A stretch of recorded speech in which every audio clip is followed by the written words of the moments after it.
என் பேர் ரேணுகாங்க. நான் திருப்பூர் மாவட்டத்திலேருந்து வரேன்.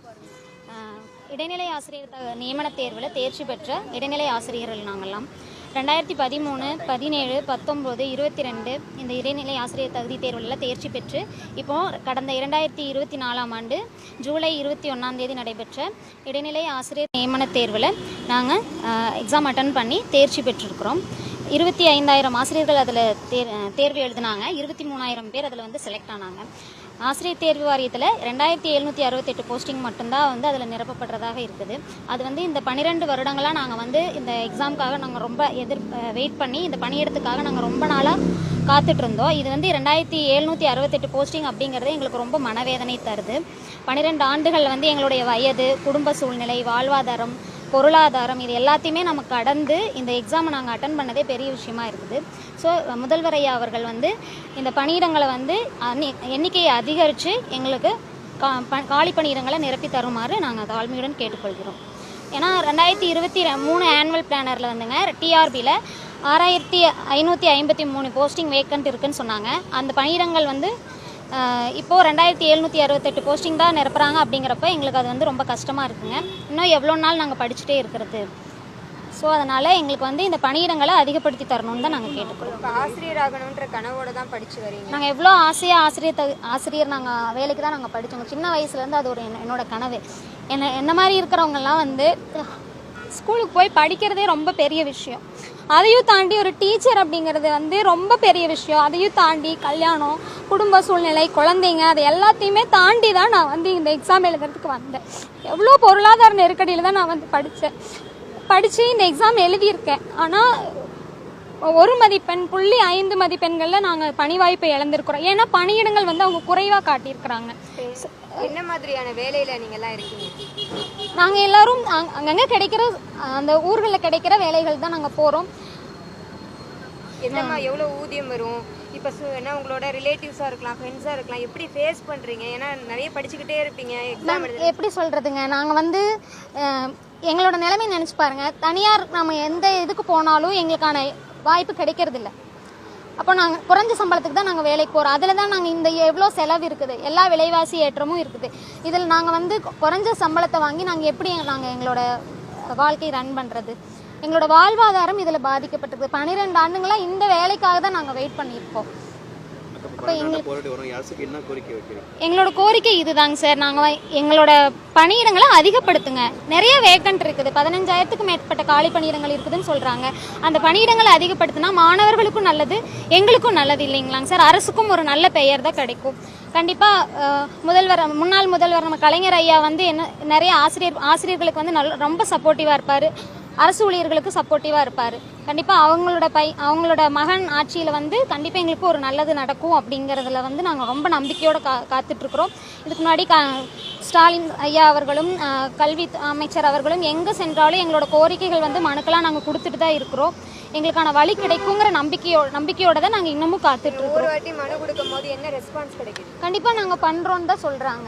நாங்கள் 12 வருடங்களுக்கு மேலாக காத்து கொண்டிருக்கிறோம். உங்கள் மூலமாக பணி ஆணை பெறணும், அந்த ஒரு பெரிய விழாவா எடுக்கணும். அதாவது நீங்க வச்ச நியமன தேர்வை பல 100 வருஷங்கள் ஆனாலும் அந்த ஒரு நிகழ்வை வரலாற்று சாதனையா நிகழ்த்துவீங்கன்னு நம்புறோம். அந்த நம்பிக்கை வீண் போகாது இருந்துதான் இந்த இடத்துல நாங்க ஒரு அறவழியில கவன ஈர்ப்பா நாங்க பண்ணிட்டு இருக்கோம். நீங்க எப்படியாவது எங்களுக்கு இவ்வளவு வருஷமா காத்துட்டு இருக்க எங்களுக்கு பணி இடங்களை அதிகரிச்சு தரணும். எங்கள் வாழ்வாதாரம் பார்த்தீங்கன்னா ரொம்ப அடிமட்ட நிலையில் இருக்கு. இந்த வேலைக்காக படித்தோம். அதாவது ஆசிரியர் தகுதி தேர்வு எழுதணும், அதுக்கப்புறம் ஆசிரியர் போட்டித் தேர்வும் எழுதணும். இத்தனை வருடங்களாக நாங்கள் காத்துட்டு இருக்கோம். எப்படியாவது எங்களுக்கு காலி பணியிடங்களை அதிகரித்து தரணும். உங்களை நம்பி தான் இருக்கோம். நீங்கள் இல்லைன்னா கண்டிப்பாக எங்களுடைய வாழ்க்கையில் எந்த ஒரு மாற்றம் நிகழாது. நாங்கள் வாழ்றக்கே ரொம்ப கஷ்டப்பட்டுருக்கோம். உங்களோட ஒரு கையெழுத்துனால தமிழ்நாட்டில் ஆசிரியர் போட்டித் தேர்வு எழுத அத்தனை பேர்த்தோட வாழ்க்கையும் மாறப்போகுது. நீங்கள் மனசு வச்ச போது எவ்வளவு பேர் வாழ்க்கையில் ஒரு மாற்றம் நிகழும். நாங்கள் வாழ்றக்கே இந்த சமூகம் எங்களை எவ்வளோ பார்க்குது. படிச்சிங்களா, இன்னும் வேலை வாங்கிட்டீங்களா, படிச்சிங்களா, வேலை வாங்கிட்டீங்களா அப்படின்னு கேட்டு கேட்டு வீட்லேயும் சரி ஊர்லேயும் சரி சொந்த மதத்தில் கூட எங்களுக்கு ஒரு நல்ல மரியாதை இல்லை. உங்களை நம்பி நீங்க ஆட்சிக்கு வந்ததுக்கு அப்புறம் நீங்க பண்ணுவீங்கன்னு அந்த நம்பிக்கையோட இப்ப வரைக்குமே நாங்க நம்பிக்கையோட இருக்கோம். நீங்க பண்ணி தருவீங்கன்னு அந்த நம்பிக்கைனாலதான் இங்க நிக்கிறோம். எங்க முதல்வர் மாண்புமிகு தமிழக முதல்வர் அவர்கள் இதை கண்டிப்பா பண்ணுவார் ஒரு நம்பிக்கையோட நாங்க இந்த இடத்துல நின்று நாங்க கேட்கிறோம். மாண்புமிகு தமிழக முதல்வர் அவர்கள் இதை பண்ணி தரணும். கண்டிப்பா இடைநிலை ஆசிரியர் காலி பணியிடங்களை அதிகப்படியா நிரப்பி வரலாற்று சாதனை படைக்கணுங்கிறத எங்களோட கண்டிப்பா பண்ணி தரணும். அதுக்காக தான் நாங்க வந்திருக்கோம். அதாவது 21 கடந்த வருடம் பாத்தீங்கன்னா 24வது வருஷம் பாத்தீங்கன்னா சட்டமன்றத்தில் நீங்க அறிவிச்சிருக்கீங்க 110 விதின் கீழே 19ஆம் ஆசிரியர்களுடன் 19,000 காலி பணியிடங்கள் இருப்பதாக சொல்லியிருக்கீங்க. அந்த காலி பணியிடங்களை எங்களுக்கு நிரப்பி தந்தீங்கன்னா எங்களோட வாழ்நாள் இருக்கிற வரைக்கும் உங்களை எப்பவுமே மறக்க மாட்டோம். அதாவது மாண்புமிகு கலைஞர் அவர்களின் ஆட்சியில் நீங்கள் இருக்கீங்க. எங்களுக்கு நீங்க பண்ணி தருவீங்கன்னு ஒரு நம்பிக்கையில நாங்க இங்க நின்று நாங்க பேசிட்டு இருக்கோம்.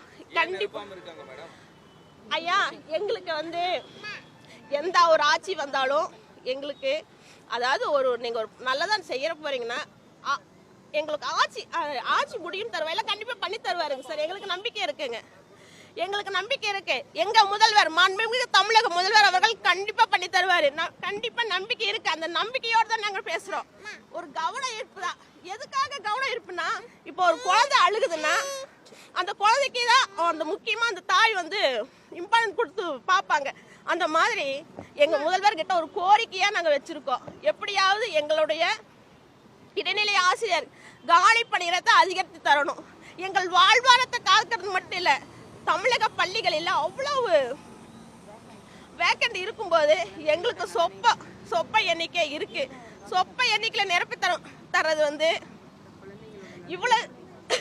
இவ்வளவு நாளா காத்துட்டு இருக்கிற எங்களுக்கு ரொம்ப மன உளைச்சல். 20,000க்கும் மேற்பட்ட காலி பணியிடங்கள் இருக்குன்னு சொல்றாங்க. அதுல எப்படியாவது எங்களுக்கு காலி பணிகளை அதிகரிச்சு தரணும். மாண்புமிகு முதல்வர் உங்களால் எங்களுடைய வாழ்க்கை சிறக்கணும். நீங்க பண்ணி தரணும் நம்பிக்கையில தான் நாங்க இருக்கோங்க ஐயா. நீங்க போடுற ஒரு கையெழுத்துனால எங்களுக்கு தலைவிதியே மாறப்போகுது. நீங்க இருக்கிறதுனால நீங்க முதல்வர் அதாவது அரசு பள்ளியோட தரத்தை உயர்த்திருக்குன்னு எவ்வளவோ செலவு பண்றீங்க. எங்களுடைய வாழ்க்கை தரத்தையும் கொஞ்சம் உயர்த்தித்தாங்க ஐயா. இவ்வளவு நாளா மன உளைச்சல்ல நீங்க பண்ணி தருவீங்க நம்பிக்கையோட தான் பேசுறோம். நீங்க அதாவது நாங்க இந்த நிகழ்ச்சியை நாங்க ஒரு போராட்டமா கொண்டு போயிருக்கலாம். ஆனா அது போராட்டமா நாங்க கொண்டு போக கூடாது. எங்களுடைய முதல்வர் எங்களுக்கான முதல்வர் அவர் கண்டிப்பா பண்ணி தருவாரு. அதனால நாங்க நம்பிக்கையோட வந்திருக்கோம். ரொம்ப நன்றி. செய்திகளை உடனுக்குடனும் துல்லியமாகவும் தெரிந்து கொள்ள சப்ஸ்கிரைப் பண்ணுங்க.